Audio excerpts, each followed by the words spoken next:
Hello everyone. After a long time welcome to study Pathshala. आज हम जिस टॉपिक पर बात करने वाले हैं वो है दुनिया की पहली कोरोना वैक्सीन और किसके द्वारा ये बनाई गई है, दावा किया गया है बनाने का। तो ये कंट्री है रशिया और इस वैक्सीन का नाम रशिया के द्वारा रखा गया है स्पुतनिक वी। तो क्या है ये वैक्सीन, किस तरह से काम करेगी और बाकी कंट्रीज़ का इस पर क्या रिएक्शन है, क्या कहना है, इन सभी चीज़ों के बारे में हम देखेंगे। तो चलिए स्टार्ट करते हैं। सबसे पहले देखें तो अभी क्या माहौल है, क्या हाल है कोरोना केसेस का। तो अभी फ़िलहाल देखें पूरी दुनिया में कोरोना वायरस से मरने वालों का आंकड़ा 7 लाख से ज़्यादा है और भारत में भी 22 लाख से ज़्यादा लोगों में संक्रमण हो चुका है कोरोना वायरस का और 44,000 लोगों की मौत भी हो चुकी है। भारत में हर रोज़ हम देखते हैं कि 60,000 से ज़्यादा नए मामले दर्ज हो रहे हैं और तेज़ी से जो संक्रमण फैल रहा है इसके मामले में भारत दुनिया में पहले नंबर पर है और दुनिया की सभी कंट्रीज़ इससे अफेक्टेड हैं। सभी में बहुत ज़्यादा केसेस बढ़ रहे हैं, तो इसीलिए ज़रूरत तो बिल्कुल है वैक्सीन की, है ना। अभी आगे वही दिया गया है। अभी इस समय पूरी दुनिया में लगभग 165 से ज़्यादा वैक्सीन पर काम चल रहा है। इनमें से 29 वैक्सीन मानव परीक्षण के दौर में है, मतलब उनका परीक्षण चल रहा है, वो कामयाब होती हैं या नहीं वो फ्यूचर में देखा जाएगा। और इन 29 वैक्सीन में से भी 7 वैक्सीन ऐसी हैं जो ट्रायल के आखिरी फेज़ में हैं। इसी बीच रूस ने कहा है कि वह कोविड-19 के इलाज करने वाली वैक्सीन का रजिस्ट्रेशन कर देगा। ठीक है, मतलब रूस का कहना है कि वैक्सीन रूस के द्वारा बना ली गई है, परीक्षण कर लिया गया है, क्योंकि रजिस्ट्रेशन तभी किसी भी वैक्सीन का होता है जब वो सभी ट्रायल के फेजेस जो हैं वो कंप्लीट हो जाते हैं। ठीक है, तो रूस के द्वारा ये कहा गया है। लेकिन क्रिटिसाइज़ इसको इसलिए किया जा रहा है क्योंकि रूस ने इस वैक्सीन का फ़ेज़ 3 ट्रायल नहीं किया है और फ़ेज़ 3 ट्रायल करने से पहले ही रूस इस वैक्सीन को लॉन्च करने वाला है। ठीक है, अब देखते हैं कि रूस के अधिकारियों का क्या कहना है। तो रूस के स्वास्थ्य अधिकारियों का दावा है कि इस वैक्सीन का पहले और दूसरे चरण का ट्रायल सफल रहा है। वह अब तक 76 लोगों पर इस वैक्सीन का परीक्षण किया जा चुका है। 76 लोग भी कौन हैं? 76 जवानों पर किया गया था। वैक्सीन के पंजीकृत होने के बाद इसका परीक्षण 1600 लोगों पर किया जाएगा। ये वैक्सीन सबसे पहले डॉक्टरों, स्वास्थ्यकर्मियों और बुजुर्गों के लिए उपलब्ध होगी। अभी यहाँ पर अगर बात कर लें ट्रायल्स की कि किस तरह से वैक्सीन कोई भी जब आती है, लॉन्च की जाती है, तो उससे पहले कितने तरह के उसके ट्रायल होते हैं। तो 3 फेज़ में ट्रायल होता है वैक्सीन का।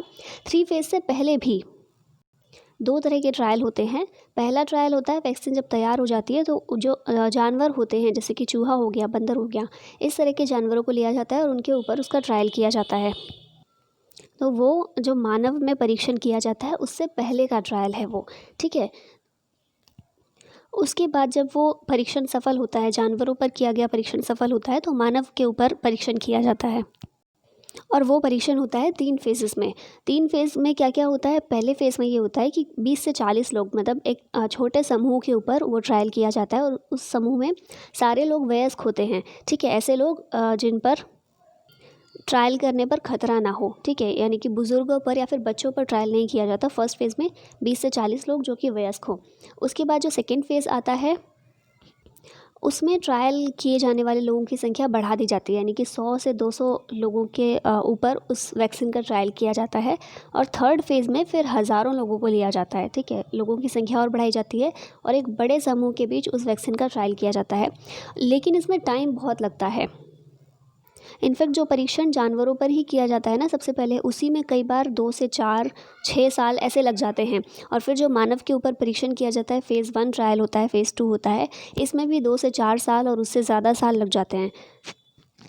और रूस बहुत ज़्यादा जल्दबाजी कर रहा है इसमें, क्योंकि जुलाई में ही रूस ने इसका फ़ेज़ 1 और फ़ेज़ 2 का ट्रायल किया था और अगस्त में लॉन्च भी करने वाला है। तो 1 महीने के अंदर ट्रायल के नतीजे सामने नहीं आते हैं। कई बार ऐसा होता है कोई वैक्सीन बनाई गई है, वो अच्छा असर की भी है, जब भी उसको प्रयोग किया गया, यूज़ में लाया गया तो उसने अच्छे नतीजे दिखाए, लेकिन क्या होता है 2-3 साल बाद, 4 साल बाद, 6 साल बाद उसके नेगेटिव इफ़ेक्ट सामने आते हैं। या फिर जिस एक बीमारी के लिए वैक्सीन बनाई गई है वो तो ठीक हो जाती है, उसके बाद उस वैक्सीन के ज़रिए कोई और बीमारी हो जाती है। तो इसीलिए ये वैक्सीन्स बनाने में टाइम लगता है, काफ़ी लंबी प्रोसेस है इसकी। और क्योंकि बहुत ज़्यादा जल्दबाजी की जा रही है, भले ही केसेस बहुत ज़्यादा बढ़ रहे हैं, लेकिन जो डेथ रेट है वो काफ़ी कम है। तो इसीलिए कहा जा रहा है, डब्ल्यूएचओ के द्वारा भी ये कहा गया कि इतनी ज़्यादा जल्दबाजी करना ठीक नहीं है, कहीं ऐसा ना हो कि नेगेटिव ही इफ़ेक्ट लोगों के ऊपर पड़े इसका।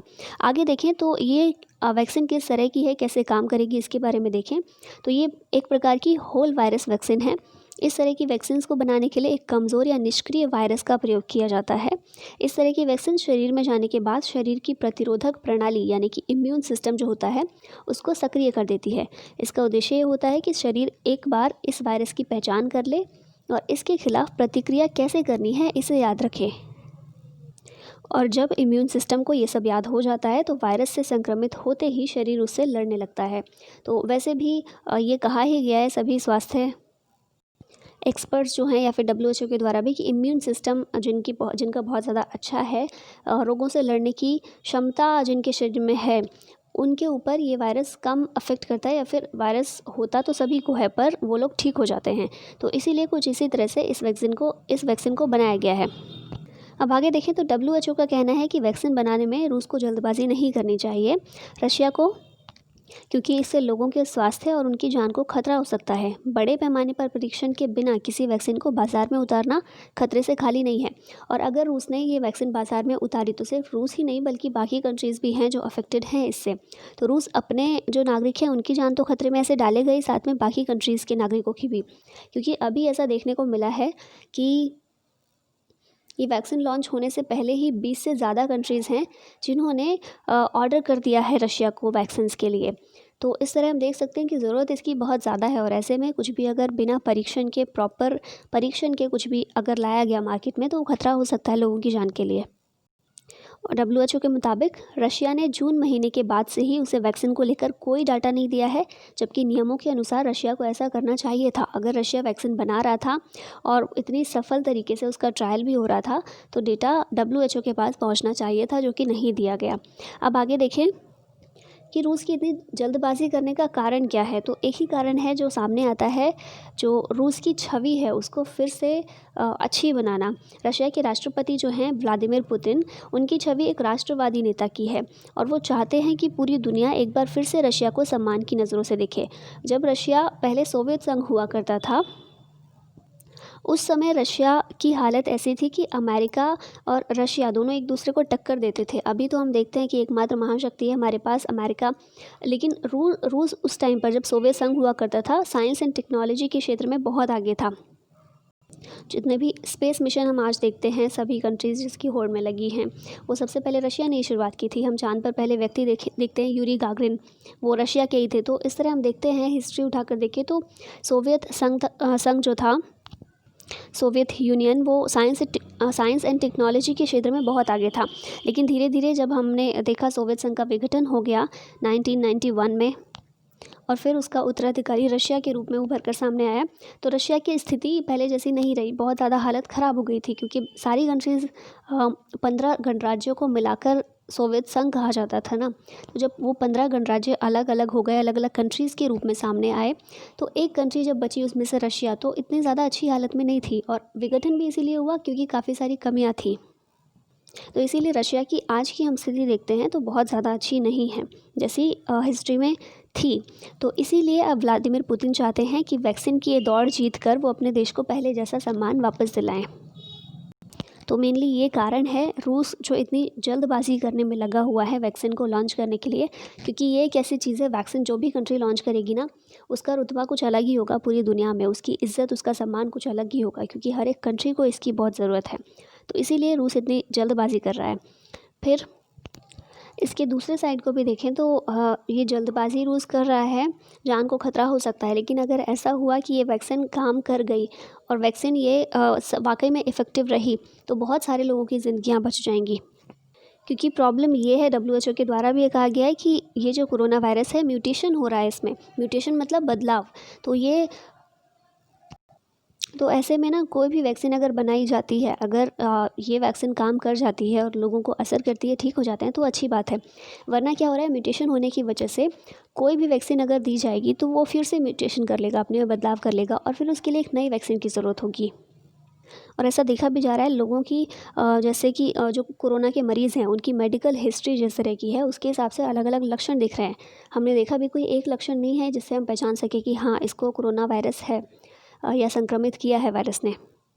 और इसके साथ में ही जैसे कि कोरोना के डीएनए में जो बदलाव हो रहे हैं, जो म्यूटेशन हो रहा है, उसके कारण भी मरीज़ों में अलग अलग तरह के लक्षण देखने को मिल रहे हैं।